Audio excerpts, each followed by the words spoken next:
Jaya Radha Madhava Kunja Bihari. Jaya Radha Madhava Kunja Bihari.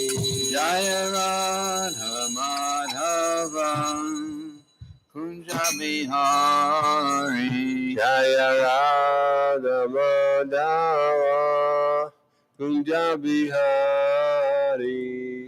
Gopi Chanda Vallabha Girivaradhari. Gopi Jana Vallabha Girivaradhari. Gopi Chanda Vallabha Girivaradhari. Gopi Jana Vallabha Girivaradhari. Yashodanandana Bhaja Jana Ranjana. Yashodanandana Vraja Jana Ranjana. Yashodanandana Bhaja Jana Ranjana. Yashodanandana Vraja Jana Ranjana. Yamuna Tira Vanachari. Jamuna Tira Vanachari. Yamuna Tira Vanachari. Jamuna Tira Vanachari. Jaya Radha Madhava Kunja Bihari. Jaya Radha Madhava Kunja Bihari.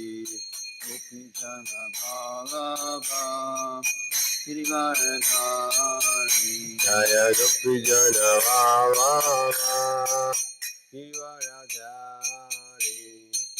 Yashodanandana Bhaja Jana Ranjana.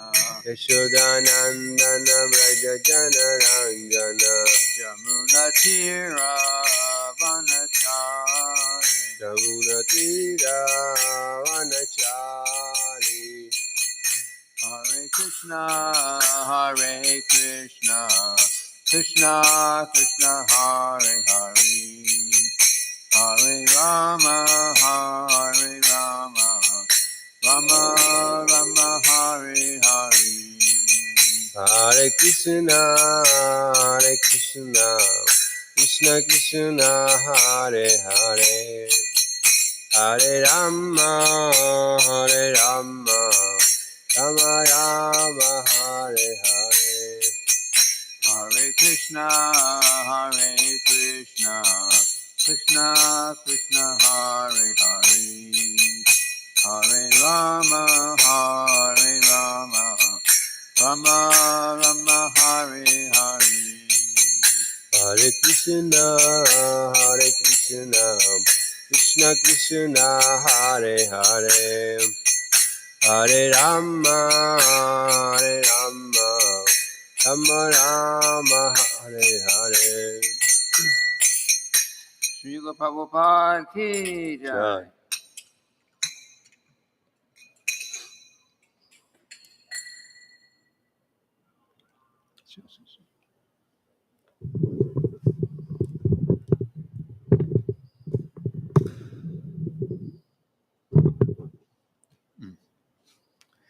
Om Namo Bhagavate Vasudevaya. Om Namo Bhagavate Vasudevaya. Om Namo Bhagavate Vasudevaya. Om Namo Bhagavate Vasudevaya.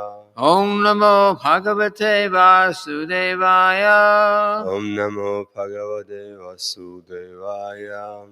So we're reading today from the Srimad-bhagavatam, 8th Canto, 8th chapter, text number 21. The chapter is called Demigods. The Churning of the Ocean of Milk. The Churning of the Ocean of Milk. Okay.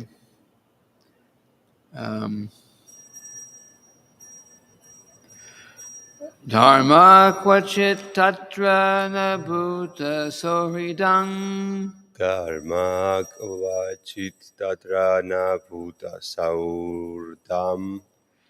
Chaga kvachit tatra na mukti karanam. Tyaga kvachit tatra na mukti karanam. Viryam napumso syaja veda niskritam. Viryam napumsosti ajaveja nishtam. Niskritam. Nahi dvitiyo gunasanga varjitaha. Nahi dvitiyo gunasanga varjitaha. Dharma kvachit tatra na bhuta soridam. Dharma kvachit tatra nabhuta sauhtam. Jaga kvachit tatra na bhukti karanam. Tyaga kvachit tatra namukti karanam. Viryam napumso saja vega nishkritam. Viryam napumsosti ajavega nishkritam. Nahi dvitiyo gunasanga varjitaha. Nahi dvitiyo gunasanga varjitaha. Dharma kvachit tatra na bhuta soridam. Dharma kvachit tatra nabhuta saurtam. Jaga kvachit tatra na mukti karanam. Tyaga kvachit tatra namukti karanam. Viryam napumso syaja vega niskritam. Viryam napumsosti ajavega nishkritam. Nahi dvitiyo gunasanga varjitaha. Nahi dvitiyo guna sanga varjitaha. Dharma kvachit tatra na bhuta soridam. Dharma kvachit tatra nabhuta saurdam. Jaga kvachit tatra na mukti karanam. Tyaga kvachit tatra namukti karanam. Viryam napumso syaja vega niskritam. Viryam napumsosti ajaveja nishkritam. Nahi dvitiyo gunasanga varjitaha. Nahi dvitiyo guna sanga varjitaha. Dharma kvachit tatra nabhuta saurdam. Dharma kvachit tatra na bhuta soridam. Tyaga kvachit tatra namukti karanam. Jaga kvachit tatra na mukti karanam. Viryam napumsosti ajaveja nishkritam. Viryam napumso syaja vega niskritam. Nahi dvitiyo guna sanga varjitaha. Nahi dvitiyo gunasanga varjitaha.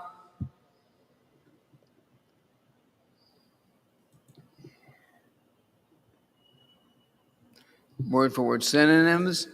Dharmaha, Dharmaha, religion. religion. Kvachit, Kvachit, one may have full knowledge of. one may have full knowledge of. Tatra, Tatra, therein. therein. Therein. Na, not. Not. Bhuta soridam, Bhuta saridam, friendship with other living entities. friendship with other living entities. Jagaha, Jagaha, renunciation. renunciation. Kvachit, Kvachit, one may possess. one may possess. Tatra, Tatram, therein. therein. Na, Not. mukti karanam, Muktikaranam, the cause of liberation. the cause of liberation. Viryam, Viryam, power. Na, not. Pumsaha, Pumsaha, of any person. of any person. Asti, Asti, there may be. they may be. Ajaveda nishkritam, Ajaveja nishkitam, no release from the power of time. no release from the power of time. Na, Na, nor. nor. He, He, indeed. indeed. Dvitiyaha, Dvitiyaha, the second one. the second one. Guna Sangavarjitaha, Guna Sanjavarjina Taha, completely freed from the contamination of the modes of nature. completely freed from the contamination of the modes of nature. Word for word. Someone may possess, this is still the goddess of fortune speaking. Someone may possess full knowledge of religion, but still not be kind to all living entities. In someone, whether human or demigod, there may be renunciation, but that is not the cause of liberation. Someone may possess great power and yet be unable to check the power of eternal time. Someone else may have renounced attachment to this material world, yet he cannot compare to the Supreme Personality of Godhead. Therefore, no one is completely freed from the influence of the material modes of nature. Repeat after me. Someone may possess full knowledge of religion, but still not be kind to all living entities. In someone, whether human or demigod, there may be renunciation, but that is not the cause of liberation. Someone may possess great power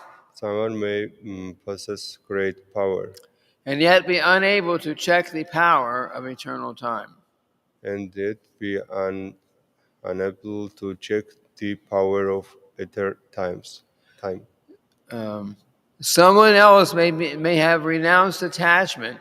Someone else may have renounced attachment to the material world, yet he cannot compare to the Supreme Personality of Godhead. Yet he cannot compare to the Supreme Personality of Godhead. Therefore, no one is completely freed from the influence of the material modes of nature. Purport.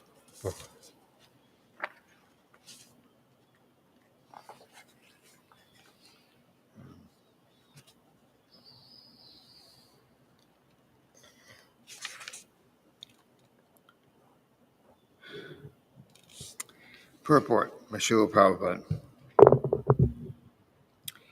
The statement Dharma Quachit Tatra Nabhuta Soridam is very important in this verse. We actually see that there are many Hindus, Muslims, Christians, Buddhists, and religionists of other cults who adhere to their religious principles very nicely, but are not equal to all living entities.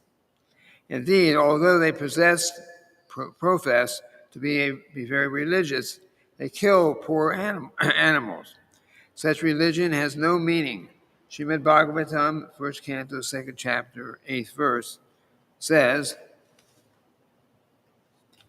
Dharma svanashrita pungsang vishvaksena kata sunavyaha notpadyayed yadi ratim shrama eva hi kevalam. One may be very expert in following the religious principles of his own sect, but if he has no tendency to love the Supreme Personality of Godhead, his observance of religious principles is simply a waste of time. One must develop a sense of loving Vasudeva. Vasudeva sarvam iti sa mahatma sudurlabhaha. The sign of a devotee is that he is a friend to everyone. Suridam sarvabhutanam. A devotee will never allow a poor animal to be killed in the name of religion. This is the difference between a superficially religious person and a devotee of the Supreme Personality of Godhead. We find that there have been many great heroes in history, but they could not escape from the cruel hands of death. Even the greatest hero cannot escape from the ruling power of the Supreme Personality of Godhead when Krishna comes as death. That is described by Krishna himself, Mrityu Sarva Harashchaham. The Lord appears at death, takes away a hero's so-called power. Even Hiranyakashipu could not be saved when the Sringadeva appeared before him as death. One's material strength is nothing before the strength of the Supreme Personality of Godhead.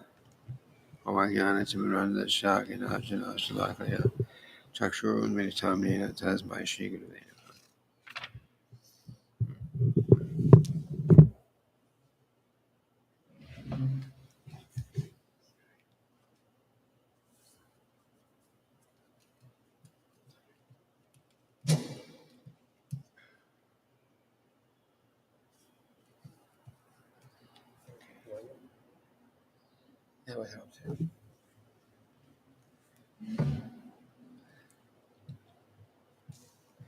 So,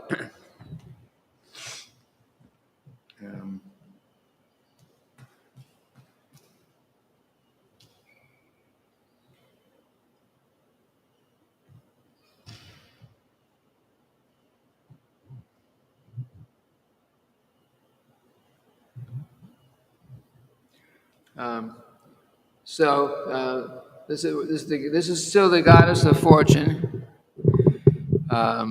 speaking here. The Abhishek ceremony has been completed, and she is wandering back and forth and wandering around and looking at all the demigods and the demons and others who were there in the assembly, and to see who she would accept as her husband. But she's not. The goddess of fortune is completely spiritual personality. She has no material desire. The goddess of fortune is Lakshmi, who is actually the eternal consort of the Lord. So at this point, she is apparently looking for that perfect personality with whom she can be the wife of, and who she can serve, and who she will take shelter of. So she's looking at all these demigods. She's looking at all the demons. She's looking at anyone who's there, but she finds that some of these are really great people. They're really great, demigods. Really great personalities in so many ways, but they also have faults, and she wants to take shelter of someone who has no fault. So in this verse, Srila writes, the purport he writes, we actually see that there are many Hindus, Muslims, Christians, Buddhists, and religionists of other cults who adhere to their religious principles very nicely, but who are not equal to all living entities. Such a religion has no meaning.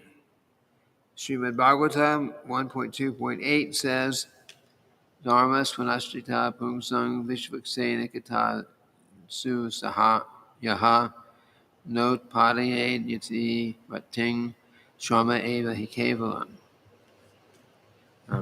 So, yes, because we see in practically in modern times, every religion, in the name of religion, uh,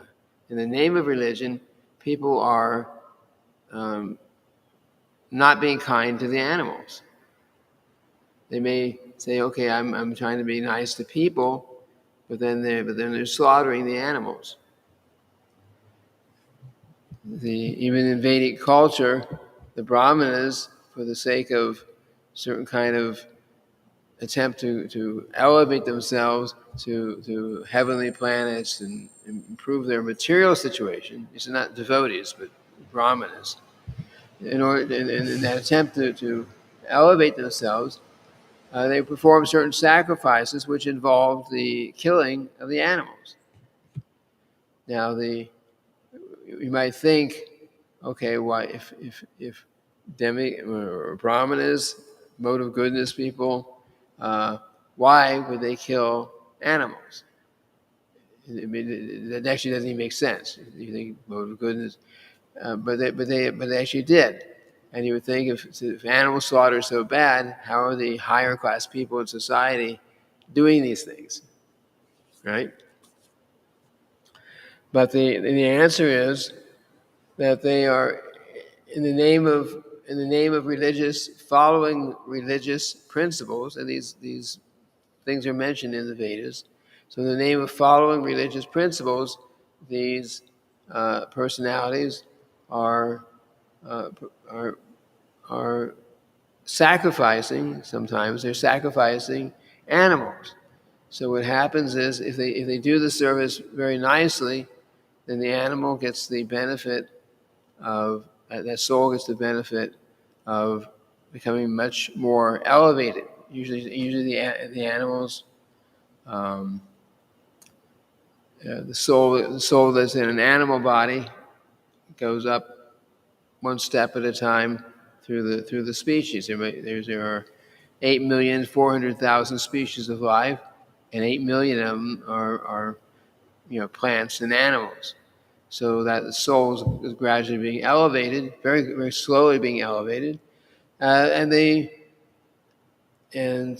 so if an animal is properly sacrificed, then the animal gets gets a break. He can maybe get a human form of life, or he advances more quickly in his cycle of birth and death and disease and old age. He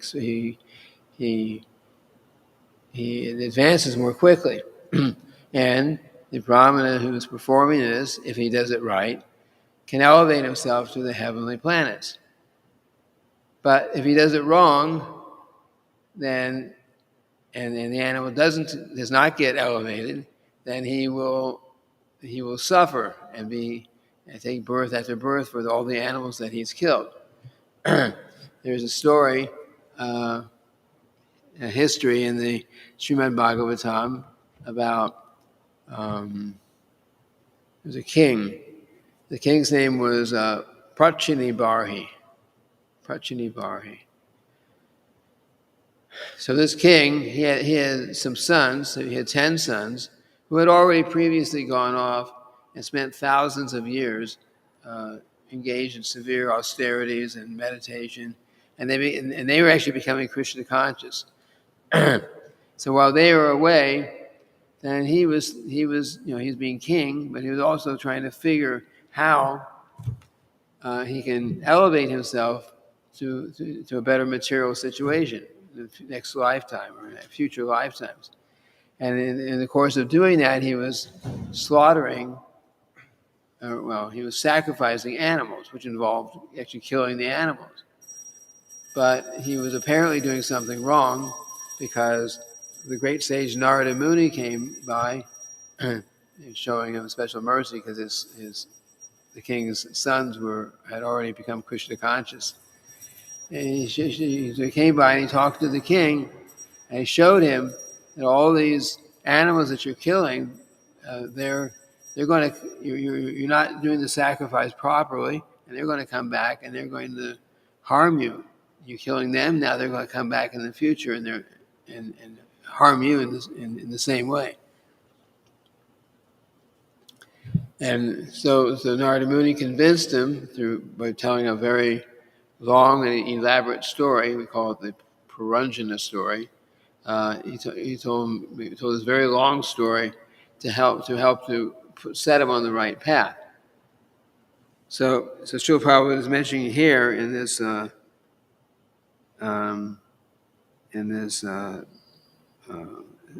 paragraph here, in this purport, that in the name of religion, the different religious people, in the name of following their religion, they are killing the animals. So I'm sure people who are Muslims, Christians, and so on will have their arguments and their justifications for these things. But Srila Prabhupada is mentioning it here that they are following their religion, but in the name of religion, they're engaging in sinful activities. And ultimately, in the Vedic culture, the same thing happened.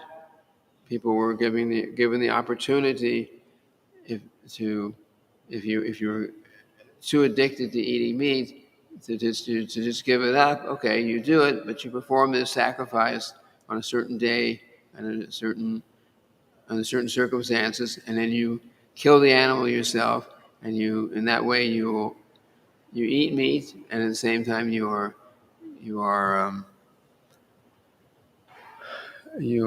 minimizing. You're still getting karma, but you're minimizing the effects of that karma, because by doing that way.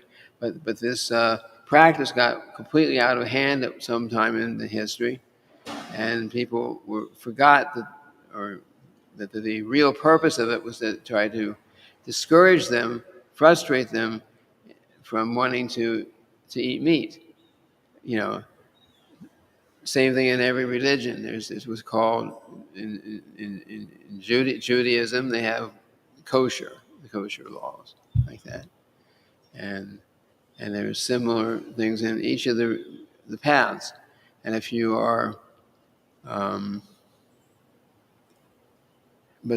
to eat meat under the strict laws of the religion, you can do it. But it becomes so much problematic to try to do it that, hey, better just don't bother eating meat. It's there. There's some means to do it. But it's discouraged.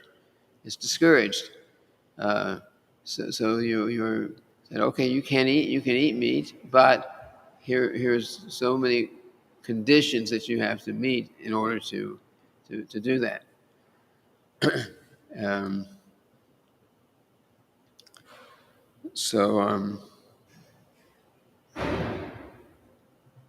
Just like it's described that in Islam, yes, the opportunity there's a principle by which you can eat meat, but it says that to do that you have to be the person who's killing the animal. First of all, there has to be two who are killing the animal, and they both have to be daily. In Islam, there's a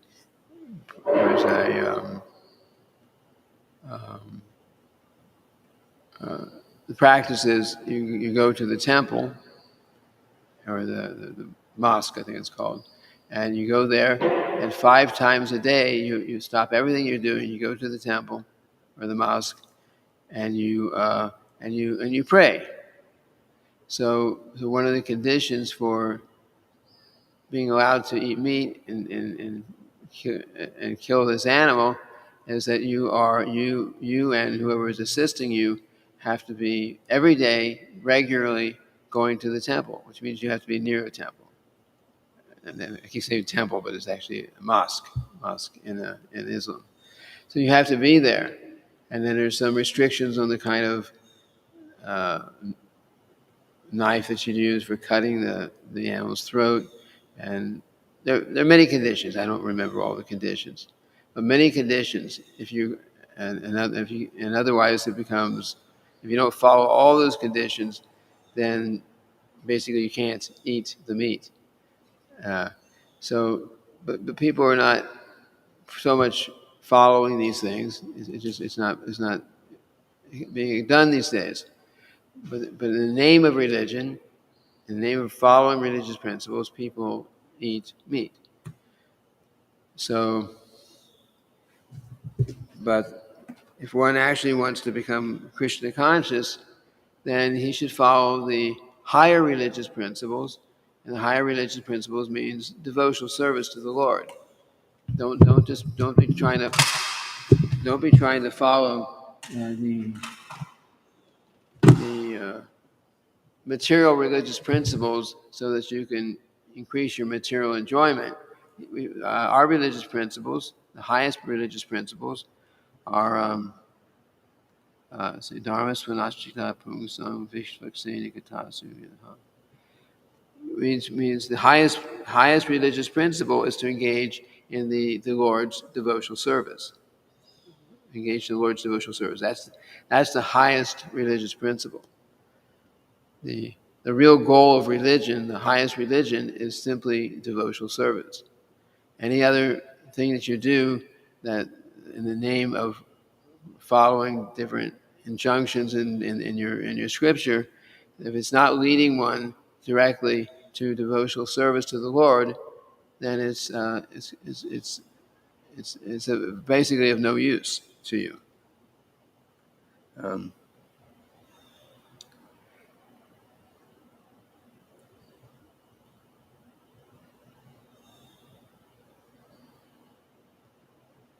As Srila Prabhupada says, a devotee will never allow a poor animal to be killed in the name of religion. This is the difference between a superficially religious person and a devotee of the Supreme Personality of Godhead. So on the Vaishnava path, no, there's no question of eating meat or killing the animals so that we can eat.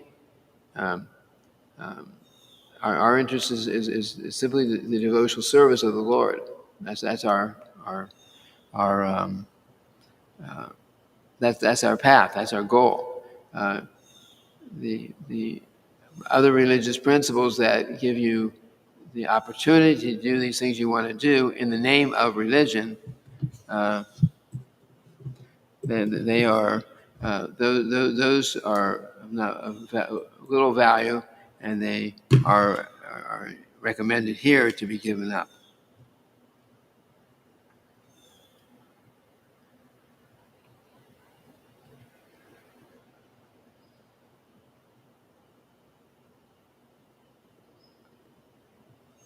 And then Srila Bhagavatam explains here that there are many great personalities. Duskritinas, it means a great bad personality. A great demon, but great. You're going to be a demon, be a good demon. You have to go all out and be a demon. So there's just like Hiranyakashipu, Srila Prabhupada mentions, he was an extraordinarily big demon, and he, but in the end, even though he was so powerful, even though he had taken control,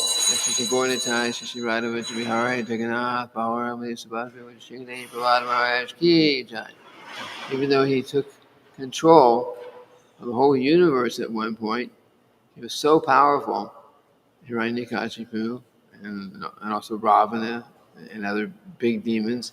He took so much, and he was so powerful in this universe. Everyone was afraid of them, but in the end, they all die. They all get killed. In their case, in these two cases, by the Supreme Personality of Godhead.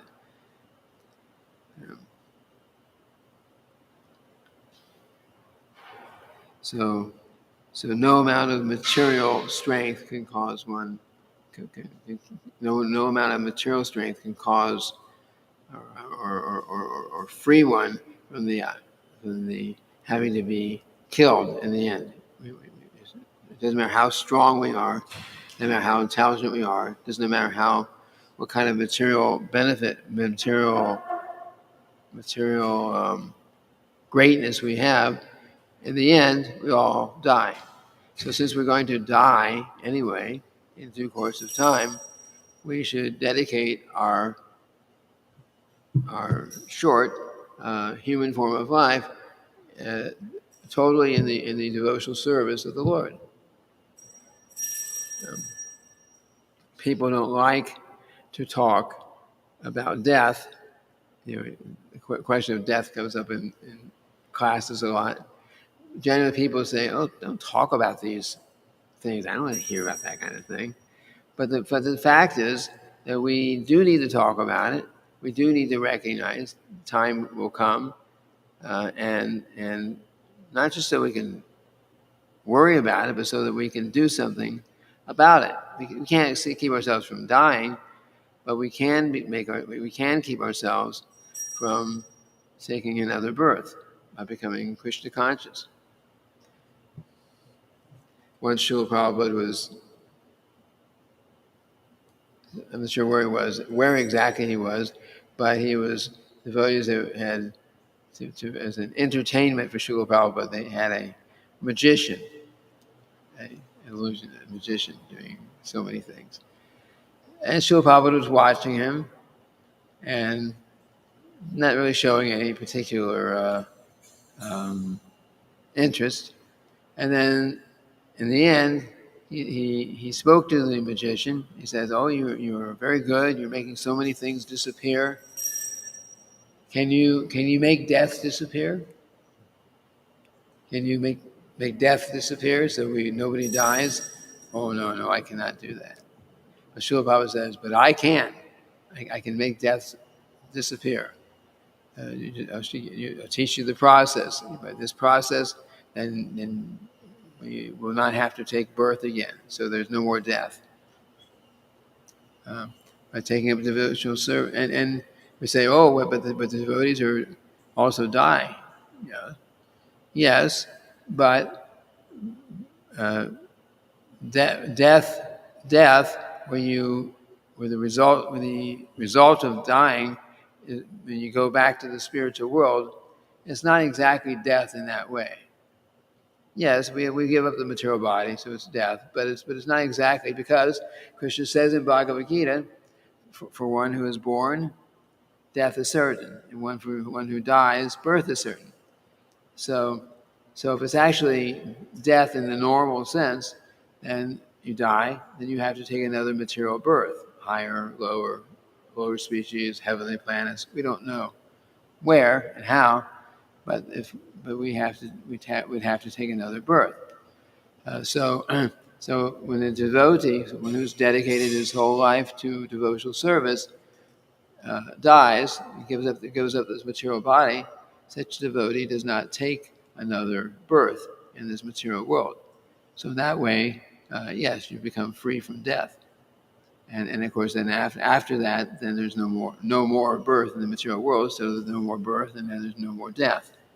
So this is what Srila Prabhupada has given us, this opportunity to become free from death and become free from future, and that if you have a future lifetime where we have birth again, old age, disease, and death again.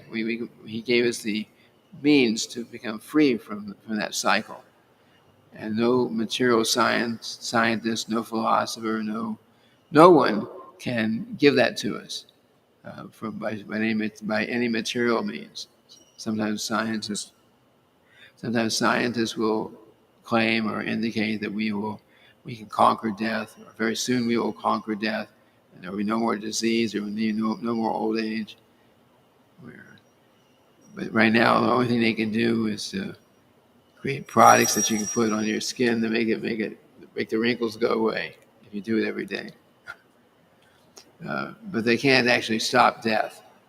Just stop the superficial appearance of old age. So, but practicing Krishna consciousness, we can actually put an end to death, birth, death, disease, and old age, and we can go back home, back to the spiritual world. And of course, there is no more birth, death, disease, and old age.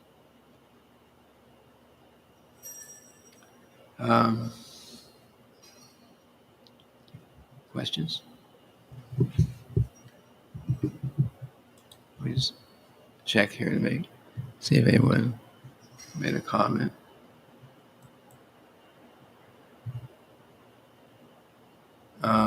No questions. Okay, so I guess we'll end here today, and tomorrow we will go on to text number 22, 23, 24, and 25, which has a purport. 22 through 25 tomorrow.